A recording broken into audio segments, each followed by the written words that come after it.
दोस्तों, इस जेल में किसी कैदी को खुला छोड़ दिया जाए फिर भी वो भाग नहीं सकता। वहां अथॉरिटीज की नाक के नीचे से 3 चोर आखिर कैसे भाग निकले? सबसे हैरानी की बात तो यह थी कि अगले 10 घंटों तक जेल अथॉरिटी को कैसे उनके भागने की जरा बराबर भी भनक ना पड़ सकी। ना सिर्फ FBI बल्कि यूएस की 3 टॉप लेवल एजेंसीज भी इस केस को सुलझाने में एड़ी चोटी का जोर लगा चुकी थी।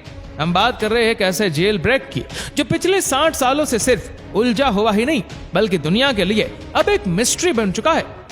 दोस्तों, पैसिफिक ओशन में मौजूद ये छोटा आइलैंड है तो सिर्फ 22 एकड़ पर फैला हुआ, लेकिन यहाँ दुनिया के खतरनाक मुजरिमों को रखा जाता था। अल्काट्राज के नाम से फेमस ये आइलैंड समंदर में ही एक बहुत बड़े पत्थर पर बना हुआ है। इसी वजह से इसको द रॉक भी कहा जाता है। एक तो यह आइलैंड दूर दूर तक ओशन से घिरा हुआ है, दूसरा एक्स्ट्रा प्रोटेक्शन के लिए इसकी चारों ओर 15 फुट ऊंची फेंस भी खड़ी की गई है, क्योंकि यह पैसिफिक ओशन की ओपनिंग में मौजूद है। तेज हवाएं और ऊंची लहरें इस आइलैंड को हमेशा घेरे रखती है।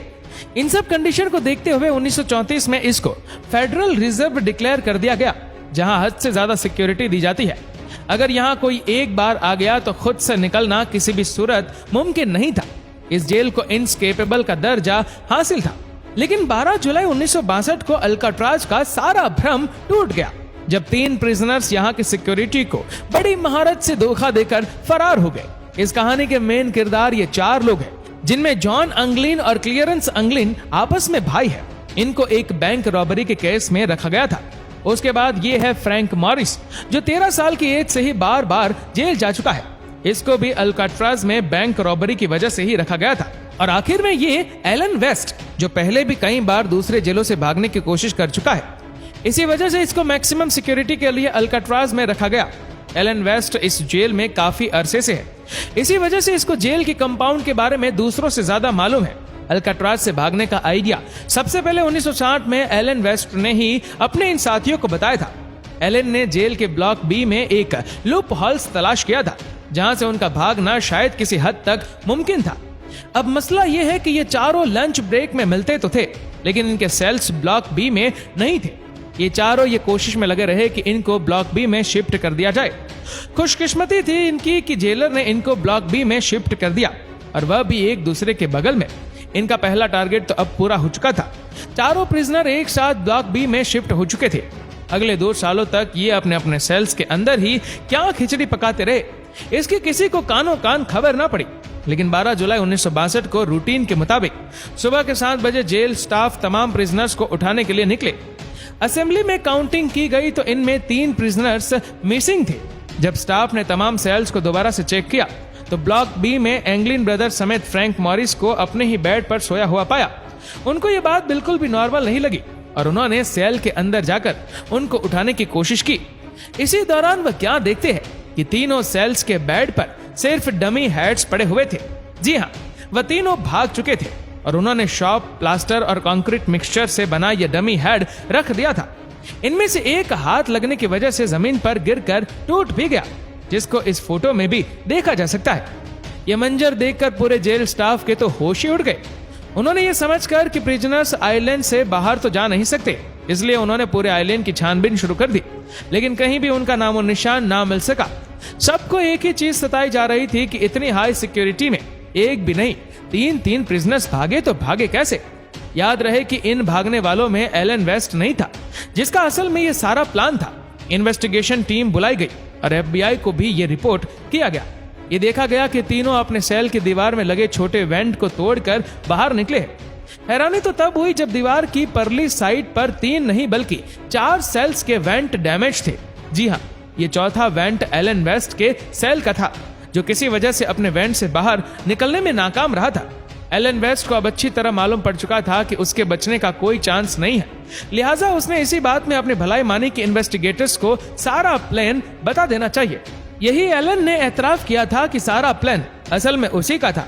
उन्होंने ये डमी हेड्स बनाए थे और इसमें लगे बाल उन्होंने जेल के अंदर हेयर कट के दौरान ही चुराए थे। चारों सेल की बैक वॉल पर एक छोटा वेंट था, जिसकी साइज 5 बाई 9.5 इंच थी। एलन को इन सेल्स का लूप होल मालूम था, क्योंकि वह जेल के मेंटेनेंस में भी काम कर चुका था। उसको मालूम था कि इसकी दीवारें सिर्फ 6 इंच मोटी है और वेंट के सुराग को आसानी से बड़ा किया जा सकता है। 6 महीनों से चारों प्रिजनर्स मौका ढूंढकर इस वेंट के गिर्द सुराग करते थे। वो किचन से चुराए हुए चम्मचों की मदद से ये काम करते थे, जबकि आखिर में उन्होंने जेल के वैक्यूम क्लीनर की मोटर से एक ड्रिल मशीन भी बनाई थी। वो इस खुदाई को सीक्रेट रखने के लिए इसके आगे अपने म्यूजिकल इंस्ट्रूमेंट या फिर कोई सामान रख देते। ये सारा काम खास तौर पर म्यूजिकल समय के दौरान किया जाता था, जब जेल ब्लॉक में काफी शोर शराबा होता है। बेंट एक कॉरिडोर में निकलता था जहां कोई सिक्योरिटी नहीं थी। यहां से एक ड्रिल पाइप सीधा ब्लॉक की छत पर जाता है, जहां वो अक्सर मेंटेनेंस के लिए काम करते थे।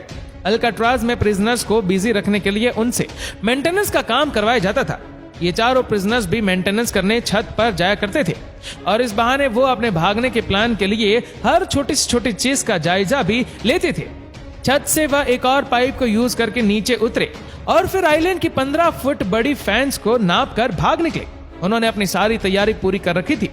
रबर रेनकोट्स को जोड़कर अपने लिए एक इनफ्लेटेबल राफ्ट भी पहले से ही बना रखी थी। ये रेनकोट्स जेल एडमिनिस्ट्रेशन की तरफ से ही दिए जाते थे, जो वह बहाने बहाने से इकट्ठे करते जा रहे थे। इसके अलावा रेनकोट से ही उन्होंने अपने लिए लाइफ जैकेट की तरह कोई चीज भी बनाई थी, जो कि राफ्ट के काम ना करने पर उनको पानी में डूबने से बचाएगी। पर एफबीआई के लिए असल सवाल अभी तक यही था कि भागने वाले प्रिजनर्स अब कहां हैं। उनके चौथे साथी एलन ने बताया कि प्लेन के हिसाब से इनको सबसे पहले नॉर्थ में एंजल आइलैंड से गुजरकर मैनलैंड में उतरना था, जहां सिक्योरिटी बहुत ही कम होती है। वहां से उनको एक गाड़ी और कुछ कपड़े चुराने थे। अल्काट्राज के गिर्द सारे मैनलैंड्स पर छानबीन की गई, लेकिन कहीं से भी चोरी या रॉबरी की कोई रिपोर्ट नहीं मिली। इम्पॉसिबल सिक्योरिटी को चकमा देकर भागने वाले प्रिजनर्स को समंदर निगल गया या फिर एलन वेस्ट की कहानी भी एफबीआई को चकमा देने के लिए बनाई गई थी। उन तीनों का कहीं कोई नामो निशान नहीं मिल रहा था। ब्लॉक बी की छत पर मौजूद फुटप्रिंट्स, जहां ये सारी चीजें बनाई गई थी, वह सीक्रेट वर्कशॉप और जिस पाइप पर लटक कर वह नीचे उतरे थे, उस पर पैरों के निशान देखकर ये तो वेरीफाई हो गया कि एलन वेस्ट की कहानी झूठी नहीं है। अब एफबीआई के साथ साथ कई सारे लोगों को समंदर में प्रिजनर्स को ढूंढना शुरू कर दिया, पर उनको कहीं भी ना प्रिजनर्स मिले और ना ही कोई राफ्ट या फिर लाइफ जैकेट। अब यह पुलिस केस से हटकर एक मिस्ट्री केस बनने जा रहा था। अगले 4 दिनों में कोस्ट गार्ड्स को तैरता हुआ लकड़ी से बना एक पैडल मिला, जो कि माना जाता है कि ये उस राफ्ट का ही पार्ट है। उसके बाद रेनकोट से बने 2 बैग्स भी मिले, जिसमें प्रिजनर्स का पर्सनल सामान जैसा कि फैमिली फोटो और लेटर वगैरह मौजूद थे। इससे यह अंदाजा लगाया गया कि तीनों प्रिजनर्स जिंदा मैनलैंड पर नहीं पहुंचे होंगे, क्योंकि ये आइटम ऐसे हैं जिनको कोई भी प्रिजनर आसानी से नहीं छोड़ता। कोई भी डेड बॉडी 2 दिनों के बाद पानी के सरफेस पे फ्लोट करने लगती है, लेकिन अगले कई महीनों तक इन्वेस्टिगेशन टीम को ना कोई बॉडी मिली ना कोई बॉडी पार्ट। ऐसा भी माना जाता है कि तीनों प्रिजनर्स राफ्ट से तो नहीं तो स्विम करके मैनलैंड पहुंच गए होंगे, क्योंकि 1962 में इसके बाद एफबीआई ने एंगलिन ब्रदर की फैमिली पर कड़ी नजर रखी हुई थी। उनके एक भतीजे डेविड विडनेर ने एफबीआई को बताया कि जॉन और क्लियरेंस के बड़े भाई ने मौत के वक्त अपनी बहनों को बताया कि उनके भाई सही सलामत मौजूद है और वह उनके साथ कांटेक्ट में है। कई फैमिली मेंबर्स ने एफबीआई को यह भी बताया कि बड़े दिन पर वह 2 खवातीन अजीब से मेकअप में देखी गई है, जो शायद वही भेष बदल कर आते हैं, लेकिन इसके बाद वह दोनों खवातीन कभी नजर नहीं आई। इसके अलावा इसके 15 सालों के बाद एंगलिन ब्रदर के कजन ने ब्राजील में दोनों भाइयों को एक क्लब में देखा और उनकी फोटो भी खींच ली। उनकी फैमिली का भी यही मानना है कि ये एंगलिन ब्रदर ही है, लेकिन यूएस मार्शल सर्विस के इन्वेस्टिगेटर का मानना है कि इस फोटो में जो शख्स दिख रहे, इनकी एज एंगलिन ब्रदर से मैच नहीं होती। यह आखिरी बार था जब एंगलिन ब्रदर के जिंदा होने की कोई खबर मिली थी। इसके बाद आज तक इनका कोई अता पता ना चल सका। इसके अगले ही साल अल्काट्राज को बंद कर दिया गया। 1979 में हिम्मत हार कर एफबीआई ने भी ऑफिशियली इस केस से हाथ उठा लिया।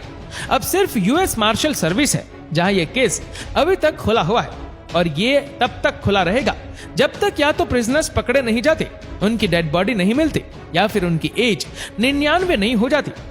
अल्काट्राज आइलैंड को आज नेशनल पार्क में बदल दिया गया है, जहां टूरिस्ट ब्लॉक बी की उन्हीं सलाखों को देख सकते हैं जहां 60 साल पहले एंगलिन ब्रदर्स, फ्रैंक मॉरिस और उनके साथी एलन वेस्ट कैद हुआ करते थे।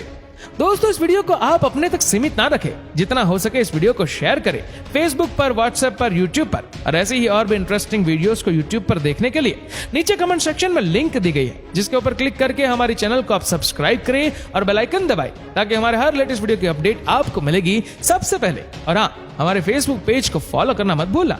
धन्यवाद।